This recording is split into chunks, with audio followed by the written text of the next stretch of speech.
Hello, David Gibson again, here with Third Wednesday Magazine. Today with me I have Alan Perry, a poet and editor whose debut chapbook, Clerk of the Dead, was a finalist in the Kathy Smith Bowers Poetry Competition and was released by Main Street Rag Press in 2020.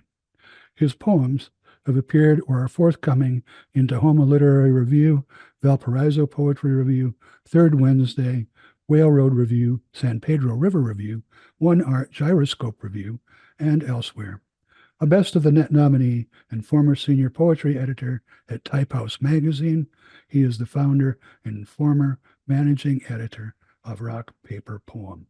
His latest chapbook, The Heart of It, was published in 2025 by Kelsey Books. Now, here is Alan Perry.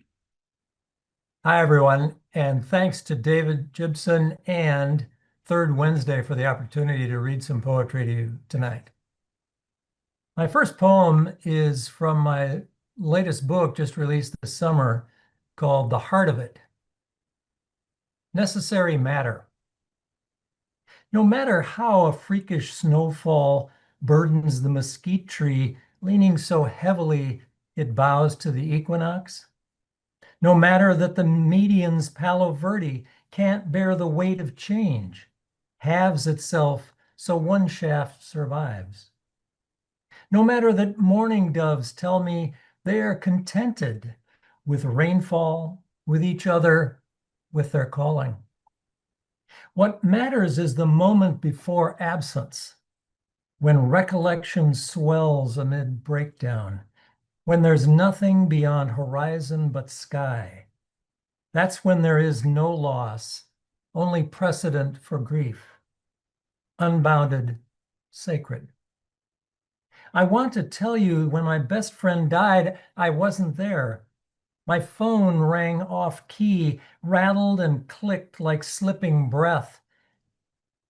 There were only liminal spaces before that winter, half of us bending toward earth like a snow-laden trunk. And in the moments after snow melts, rivers come alive, reservoirs refill, depth gradually returns. That poem was actually a bridge poem between my first book, Clerk of the Dead, and the second book. So it's a pleasure to be able to share it with you.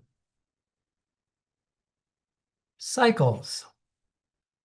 The washing machine hisses as it sprays water over soiled laundry, mixing soap I poured in the tub, food to fuel its work. The cylinder surges as fabrics lilt up and down, gently pulsing dirt out of clothes, down the drain. Like the way we shed our epithelia, bits and flakes at a time, reinventing skin that protects us. As the cleansing nears completion, the machine rumbles, bangs against the wall, thumps on the floor. Damp clothes begin their wind down, spinning in a force that keeps them pressed together. The sequence ended. I noticed sheets wrap themselves around everything, like legs tangled in bed, clinging tighter than skin on skin, silk to satin. I gently peel apart the cottons and linens. My pant leg knotted around a blouse, her bra entwined with my shirt so tightly they look inseparable. But they're not. Delicate things need to breathe.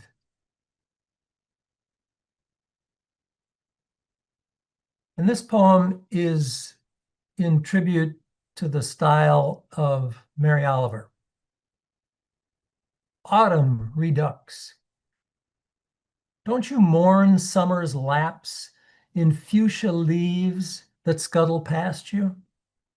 Don't you feel the brush of hair as wind dances around you, encircling your body and falls pollen? Naked trees stand firm, skin closing tightly to repel brutish cold. You've seen the turn that comes with early sunsets. Remember what was only temporary shade. Doesn't it feel like the lover who leaves you alone? Memories piled at your feet, rake in your hands, trying to collect what's scattering? There's little you can do except tie the scarf she made for you tighter against the loss. Air fills with flakes, ground hardens beneath your step as animals find their shelter. You know the cycles, recognize temperatures and barometers of pressure, understand their liquids when they fall. You feel the chill of absence, the empty space of, I'm leaving now.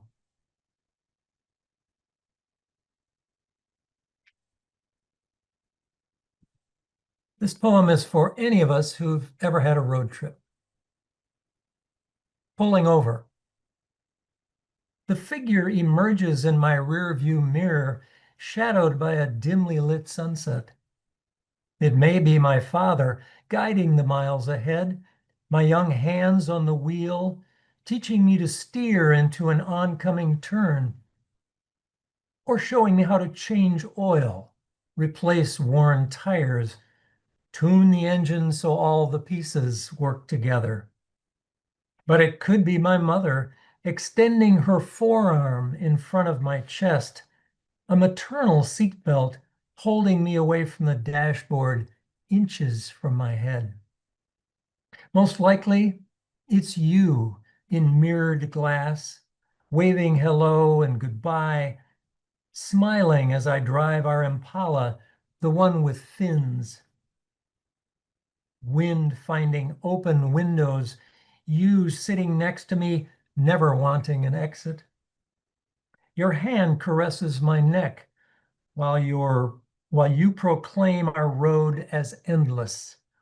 I hear you again, humming to the radio like tread on pavement, a white noise of comfort that lingers as I drive, decelerating as tires swerve to the shoulder. Idling there in the moment, I remember how much I wanted to write this down before I forgot how far we'd driven.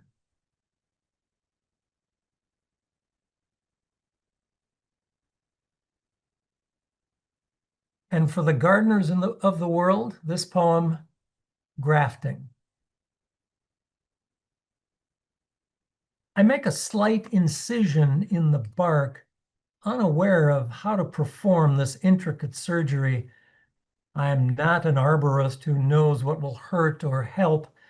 All I want to do is add rings to this dying box elder sapling, extract new life from a giant oak, try to whittle a healthy twig into a V-notch slot. The sapling, with its bandaged arm, struggles to stand erect before I stake the ground wires. The genetics probably won't combine two different trees that never grow together. They would need to adjust their forms, remake leaves to unknown patterns, eventually confusing the forestry experts. But I'll hope for new growth. With abundant moisture and mulch, add some old powdered plant food I found in the garage. This could be called a marriage. Awkward, somewhat artificial, officiated by my ignorance. And when asked, I could say, I'm trying to cultivate roots that dig for common ground, branches that breathe in unison.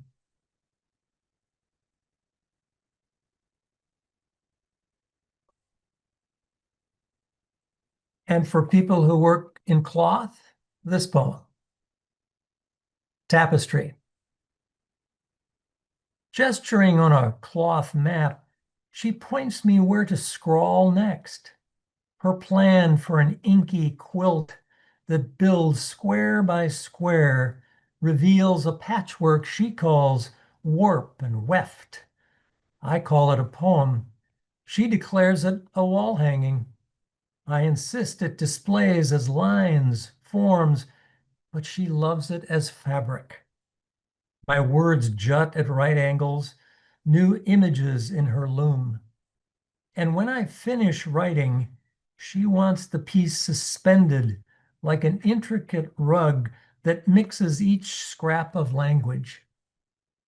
But our own picture, tan bodies on a white beach, decorates the breezeway, faded now from too much sun, gave up its two ghosts to a colorless background.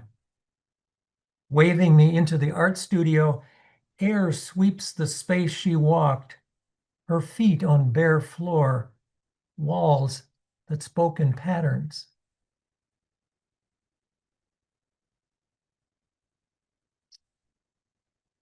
And if you can find love in a house or a piece of a house, this would be the poem. Side door, where deliveries arrive mistakenly or with purpose, the fulfillment of what I need. Water filters for the refrigerator, organic oatmeal, dog food, chamomile tea to quiet the noise. It opens easily to the sounds of friendly chatter in the doorway, rehashing the overtime ball game, neighbor kids invading the house, and for casseroles baked in celebration and in sympathy, along with that long forgotten borrowed rake from 3 years ago. This door closes so gently with air compressing its mechanism as if there should be no slams, no finality of a latch and lock, but simply a screen to welcome breezes and light, an invitation to outside beauty. Like the day you rang the bell, asked for directions, then later coffee, and finally a chair. Your hand on the doorknob, wanting no formality or RSVP through the mail. Just you with the freshness of outdoor freedom and your smile opening like a sunflower as you stepped through the only entrance without a key and stayed.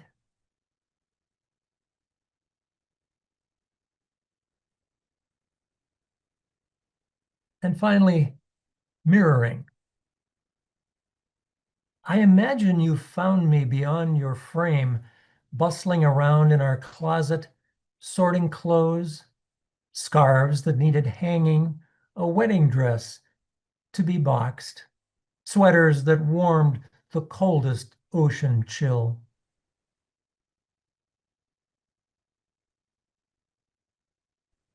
I didn't see you in the wanting to stop my own folding, packing, taping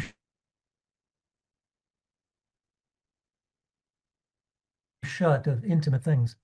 Caught the scent of you in our bedroom, did I sense you watching, reminding me how creases fold themselves into familiar patterns, how garments must be draped as if they're to be worn again, even if by someone else. No boxes can hold all these notions, no container sturdy enough to carry absence. Cardboard and plastic seem too inconsequential to care for all that adorned you. As I dim the lights, sit in our favorite love seat, I notice the standing mirror has turned slightly toward me, and in the closet, one carton reopened. Thank you all for listening. And once again, this is Dave Gibson for Third Wednesday Magazine. My guest has been Alan Perry. I want to thank everyone for tuning in. Goodbye for now.